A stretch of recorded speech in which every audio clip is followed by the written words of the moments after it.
evening, youth. How are you doing? Hope you are doing fine and well by the grace of God. Today, church, even though we cannot be gathered physically in church, but we are gathered online to listen to God's word. What a great privilege and honor it is to be able to listen to God's word and receive the manna from heaven. Amen. Today, church, we are entering into the second week of May. We are continuing where we started. Last week, we started on the focus on ambition. And we heard a sermon entitled, My Story for His Glory. My Story for His Glory. And in that sermon, we see how important it is for us to have an ambition. When we have ambition, we have a direction. But what is more important than that is, why do we set an ambition? Why do we set certain thing as an ambition? The motive behind what you set as an ambition is very, very important. Amen? So if you miss out that video, if you miss out that sermon, you can check it out on our YouTube channel. Amen? Alright, so today, church, we are continuing where we started. Now that we have set an ambition, sometimes we can be so caught up in achieving that ambition, we forget the very core of why we set that ambition. You have to always remember that our salvation is the most important thing that we have. So, in everything that we are going to pursue, we have to keep in mind the salvation and the eternity that we are securing. Amen? Therefore, church, today I have entitled my message as Living with Eternity in Mind. Living with Eternity in mind. As an elect, born again of the gospel of God's righteousness, believing in Jesus' baptism, death, and resurrection, we need to understand, we need to know that elect are in this world, but not of this world. We are just in this world, traveling in this world, but we are not of this world. When Jesus was, before he went to the cross and died for our sin, after taking all our lifetime of sin through his baptism, he made a prayer. First, he prayed for himself, and then he prayed for the disciple, and he prayed for the believers. This can be seen in John chapter 17. And he mentioned this in John 17, verse 13 to 16. This is when he prayed for the disciple. He said this, But now I come to you, and these things I speak in the world, that they may have my joy fulfilled in themselves. I have given them your word, and the world has hated them because they are not of the world, just as I am not of the world. I do not pray that you should take them out of the world, but that you should keep them from the evil one. They are not of the world, just as I am not of the world. You can see that in this prayer, when Jesus was praying for his disciple, he mentioned this 2 times. He said, this is talking about the disciple. Today, when we believe in the gospel of God's righteousness, when we believe in Jesus' baptism, death, and resurrection, we become his disciple. And this is what Jesus said. They, which is us, are not of the world, just as I am not of the world. Just like how Jesus is not of the world, once we are united with Jesus through his baptism, we died with him, we rose again. The life that we have is the life in Christ. Just as Christ is, so we are. Jesus said that they are not of the world, just as I am not of the world, because we have been united with him through his baptism. So, as an elect, we now know that we are not of this world. We are just a traveler. We are just sojourner. We are just traveling in this world. We are passing by only. We are not the citizen of this world. Let us see in Philippians chapter 3, verse 20. It says, For our citizenship is in heaven, from which we also eagerly wait for the Savior, the Lord Jesus Christ. Now that we know that we are not of this world, our citizenship is not of this world, our citizenship is in heaven. Every day of our life, as we are living in this world, we need to keep eternity in our mind. We need to make decisions that will not affect our salvation. Living with eternity in mind. Living with eternity in mind. Whenever we make decisions, whenever we do things, we need to keep in mind the eternity. Will it affect my salvation? Will this decision affect my salvation? Will this ambition bringing me away from my salvation, bringing me away from the eternity? Amen? So, let us read this in 2 Corinthians chapter 4 verse 18. It says, while we do not look at the things which are sin, but at the things which are not sin, for the things which are sin are temporary, but the things which are not sin are eternal. Amen. So, church, the things that can be sin are temporary. The things that cannot be sin are eternal. Remember last week I asked you to set an ambition? You know, all those ambition, majority of the ambition that we have, that we want to achieve in this world, are things that can be seen. And those things are temporal. Those things only last us in this side of the world. I want to score all A's. I want to have a big house. I want to have a big car. I want to go to the best company. All those things, church, are the things that can be seen. And the Bible says the things that can be seen are temporary, but the things that cannot be seen are eternal. So daily, moment and moment and moment, we need to always set our priority right. We need to always know what is eternal. Amen? Living with eternity in mind. Amen? You know, in this world, when we are living in this world, just like I have told you, that we are just passing through. We are just sojourners. We are just travelers in this world. We are not the citizen of this world. Our citizenship is in heaven, just as Philippians chapter 3 verse 20 has said. And in James, it says this. Let us read. Come now, you who say, today or tomorrow, we will go to such and such a city, spend a year there, buy and sell, and make a profit. Where else you do not know what will happen tomorrow. For what is your life? It is even a vapor that appears for a little time and then vanishes away. Instead, you ought to say, if the Lord wills, we shall live and do this or that. So church, as you have seen in this scripture, our life is like a vapor. You know vapor? Vapor is like a mist. You appear for a moment and then you are gone. This is our life. This is our life. We just live for a moment in this world. When we are talking about ambition, we are talking about setting something for the future.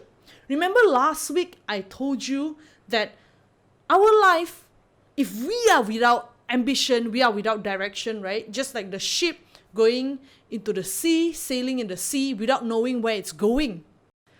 But the Bible also says this.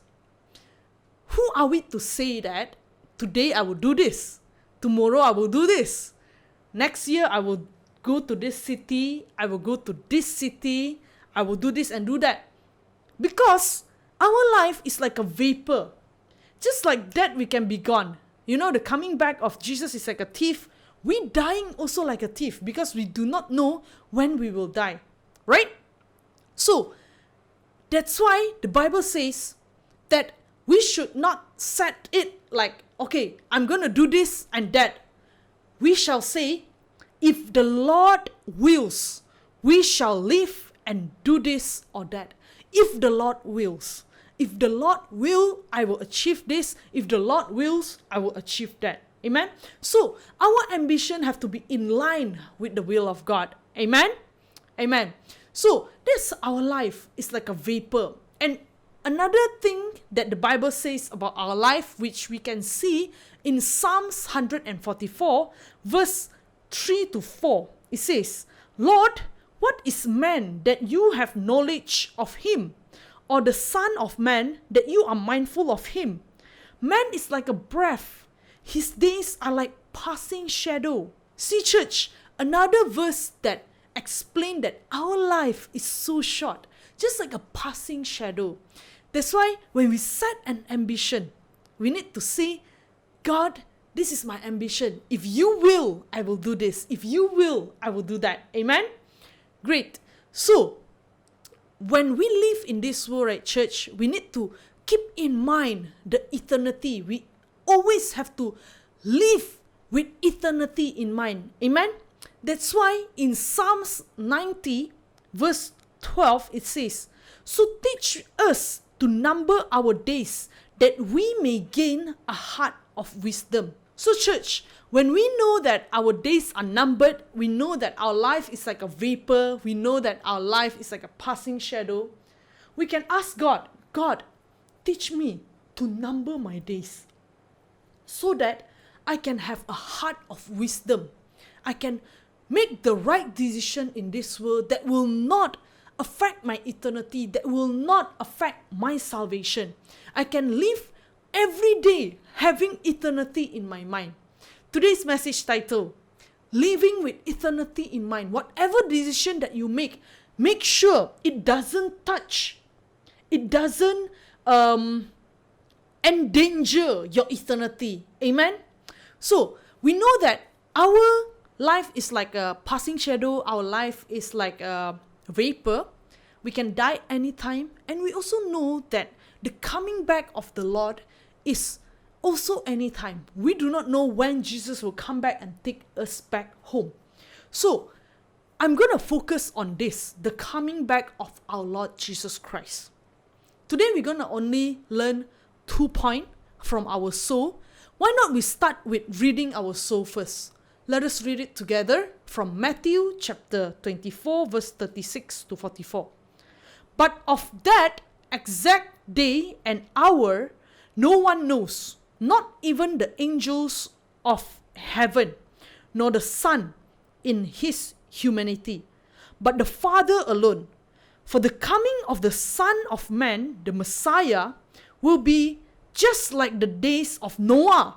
For as in those days before the flood, they were eating and drinking, marrying and giving in marriage, until the very day when Noah entered the ark. And they did not know or understand until the flood came and swept them all away. So will the coming of the Son of Man be. Unexpected judgment. At that time, 2 men will be in the field, one will be taken for judgment, and one will be left. 2 women will be grinding at the mill, one will be taken for judgment, and one will be left. So, be alert. Be alert. Give strict attention, be cautioned, and active in faith. For you do not know which day, whether near or far, your Lord is coming. But understand this, if the head of the house had known what time of the night that the thief was coming, he would have been on the alert and would not have allowed his house to be broken into. Therefore, you who follow me must also be ready. Be ready, because the Son of Man is coming at an hour when you do not expect him. Amen. Let us see again the slide. As you have seen here, there are 2 words that I highlight. Be alert and be ready. So this will be the 2 points that we will learn today. Be alert and be ready. Amen. Let us go to the first point. Be alert. Be alert. Be alert. Alert is basically vigilant, observant. You know what is going on. You are not drunk. You are not sleeping. You are alert. The Bible says in 1 Thessalonians chapter 5 verse 1 to 9, let us read together, the day of the Lord. But concerning the times and the season, brethren, you have no need that I should write to you. For you yourself know perfectly that the day of the Lord so comes as a thief in the night. For when they say peace and safety, then suddenly destruction comes upon them, as labor pain upon a pregnant woman, and they shall not escape. But you, brethren, okay, pay attention to this. It says, but you, brethren, are not in darkness, so that this day should overtake you as a thief. You are all sons of light and sons of the day. We are not of night nor of darkness. Therefore, let us not sleep as others do, but let us watch and be sober. For those who sleep, sleep at night, and those who get drunk are drunk at night. But let us who are of day be sober, putting on the breastplate of faith and love, and as a helmet, the hope of salvation. For God did not appoint us to wrath, but to obtain salvation through our Lord Jesus Christ. Amen. So church, as you have seen here, yes, the coming of the Lord is like a thief, just like how we have read it in Matthew chapter 24 just now. Yes, it is like a thief. Even the Bible says the Son of Man in his humanity also did not know when he will come back. Only the Father knows. But for us who are born again, elect, born again of Jesus' baptism, death and resurrection, once we are united with Jesus through his baptism, once we die with him, once we resurrect again together with him, we are the children of light. We are the children of light. We are no longer the children of darkness. We are no longer living in darkness. And what does 1 Thessalonians says? In verse 4, it says this, but you, brethren, are not in darkness, so that this day should overtake you as a thief. You know, when we are alert, when we are prepared, it will not come like a thief, because we are already prepared. We are already knowing that, yes, anytime Jesus can come back. Amen? So it should not be coming like a thief to those who are born again, to those who are secured in his righteousness. Amen? And it also says this, church, let us not sleep. This is not talking about our physical sleep. Of course, we need to sleep every day to charge ourselves to be active again tomorrow morning. Let us not sleep here is let us not sleep spiritually. Let us not sleep and treat our spirituality like nothing. Just sleep and not nurture our spirit. Let us not sleep, church, but be sober. Let us read in verse 6. Therefore, let us not sleep as others do, but let us watch and be sober. Be sober, church. Be alert. Be sober. Know what the devil is doing. Know what he's doing currently in this world. Because the Bible says, after that, it says, those who sleep, sleeps at night. Those who get drunk at night. But we are not the children of darkness. We are not living at night. We are living in the light, church. We are living in Christ. Amen? So the coming of the Lord Jesus Christ, yes, we do not know when it is, but we need to be alert. We need to know that, yes, He's coming back anytime soon. We need to keep watch. Let us read this in Mark chapter 13, verse 32 to 37. The day and hour are known, but about the day and hour no one knows, not even the angel in heaven, nor the Son, but only the Father. Be on guard, the Bible says. Be on guard and be alert. You do not know when that time will come. It is like a man going away. He leaves his house and puts his servant in charge, each with their assigned task, and tells the one at the door to keep watch. Therefore, Keep watch, because you do not know when the owner of the house will come back, whether in the evening or at midnight or when the rooster crows or at the dawn. If he comes suddenly, do not let him find you sleeping. What I say to you, I say to everyone, watch. This is Jesus speaking. He is asking us to be on guard, be alert, and keep watch, because we do not know when he will come back.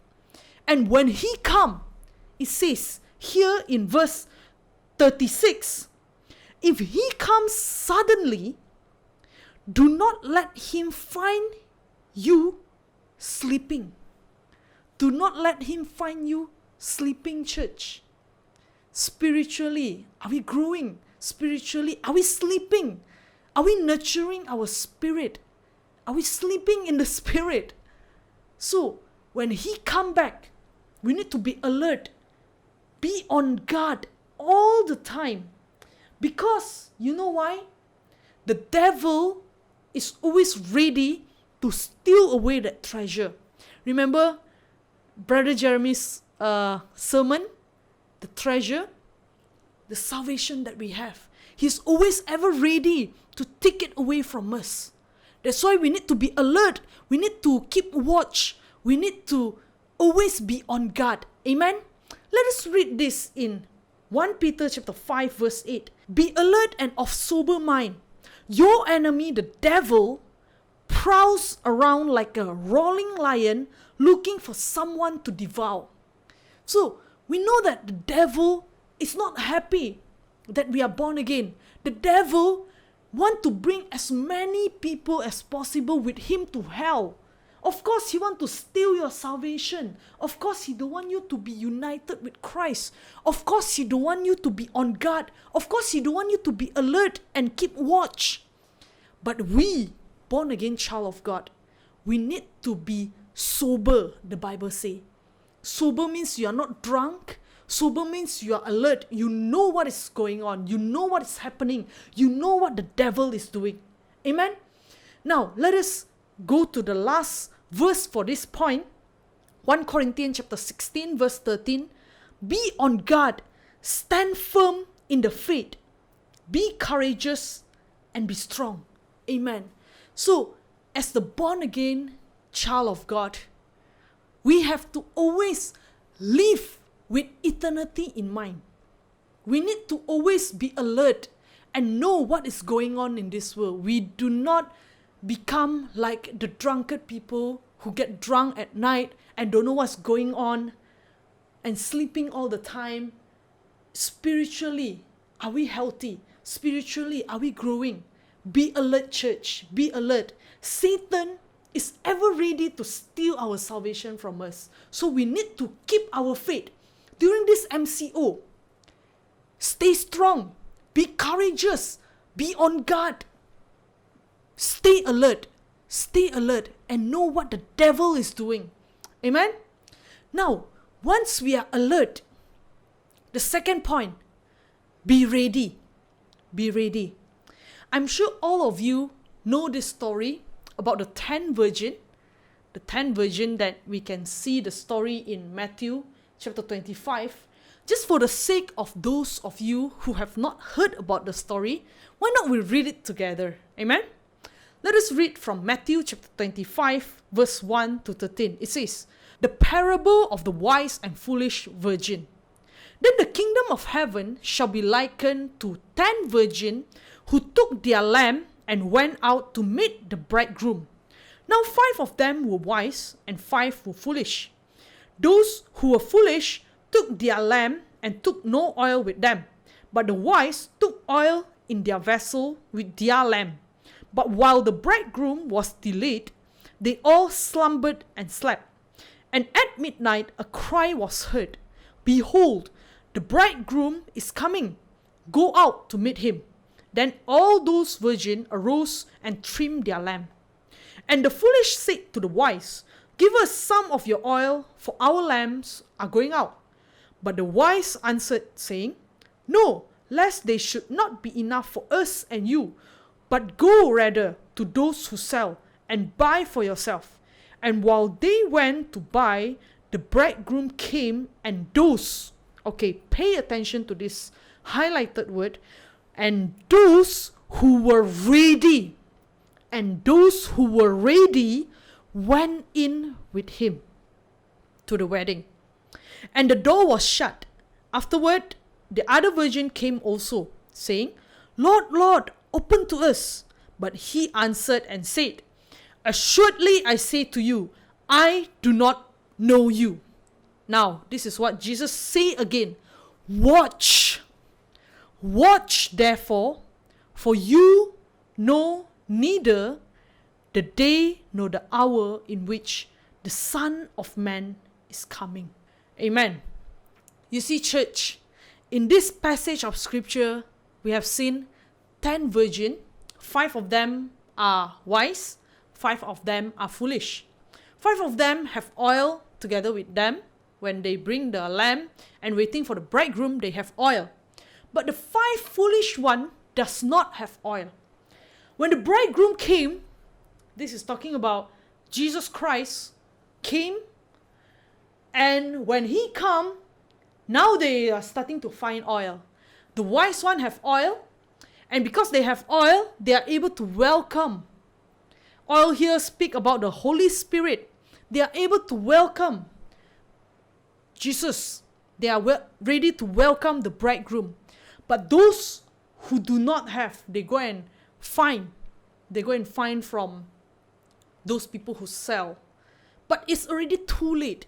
It's already too late. When they come back, the door is already shut. The door is already shut. They cannot enter anymore. When they knock the door, Jesus said what? He said, Depart from me, I do not know you. That's why Jesus said, watch. Watch. Only those who are ready, remember the highlighted words that I asked you all to pay attention to? Only those who are ready entered. Entered to the wedding. So, my question is, are you ready? Are you ever ready to welcome Jesus when he come back for the second time? Living with eternity in mind, that, okay, whatever ambition, yes, I may have ambition to achieve this, achieve that, but the most important thing is my salvation. Am I ready to welcome him back? His second coming. Am I ready if today something happened to me and I die? Am I ready to meet him face to face? Are you ready, church? Are you ready? Amen? How can we be ready? We need to know the word. We need to know his word in and out. Know how you are born again. Know your salvation. Know the gospel truth. Whenever you sin, whenever Satan condemn you, whenever you feel guilty because of the certain thing that you have done, you can always come back to him. When you know the word, church, when you are ready, when you know the word, then you will be able to counter-attack him. You'll be able to put him in his place. If you do not know the word, church, you're not able. You'll be a defeated foe. You will be so discouraged when certain things happen. You will be not able to stand up again because of the certain mistake that you have done. But when you know the word, when you are ready, you can share the word to other people. Amen. That's why in 2 Timothy chapter 4 verse 1 to 5 it says, Preach the word. I charge you therefore before God and the Lord Jesus Christ, who will judge the living and the dead at his appearing and his kingdom. Preach the word. Be ready in season and out of season. Convince, rebuke, exhort with all long suffering and teaching. For the time will come when they will not endure sound doctrine, but according to their own desire, because they have itching ear, they will heap up to themselves teachers, and they will turn their ears away from the truth and be turned aside to fable. But you, again, this is Paul saying, this is not Jesus saying, but Paul saying with the same spirit. It says, but you be watchful. Watch. Be watchful In all things, endure affliction, do the work of evangelists, fulfill your ministry. Amen. So, be watchful, church. Be watchful. Stay alert. Be ready. In season and out of season. When Satan attack you anytime, you can put him in his place. When he bring condemnation and guilt to you, put him in his place. Know how you have been united with Jesus, how you have died, how you resurrect again. Today, you have a new life to live. Amen? Amen? Now, I just want to end with this verse, taken from Ephesians chapter 6, verse 13. Therefore, put on the full armor of God, so that when the day of evil comes, you may be able to stand your ground, and after you have done everything, to stand. So church, put on the full armor of God, so that when the day of evil comes, you may be able to stand. We don't put on the armor before, just like 2 seconds before the enemy attack us. We don't have time. We don't have time to, okay, I'm going to a war now. Okay, I better wear my breastplate of righteousness. I better wear my belt of truth. I better wear my helmet of salvation. We need to put it on all the time, so that whenever the enemy attack us, whenever the devil attack us on our peace, on our truth, on our righteousness, on our salvation, on our faith, we can always counterattack him. Because we are ready. Be ready, church. Be a good soldier. Be ready all the time. Always wear the full armor of God. Amen? Amen. With that, church, I've ended my message. Thank you so much.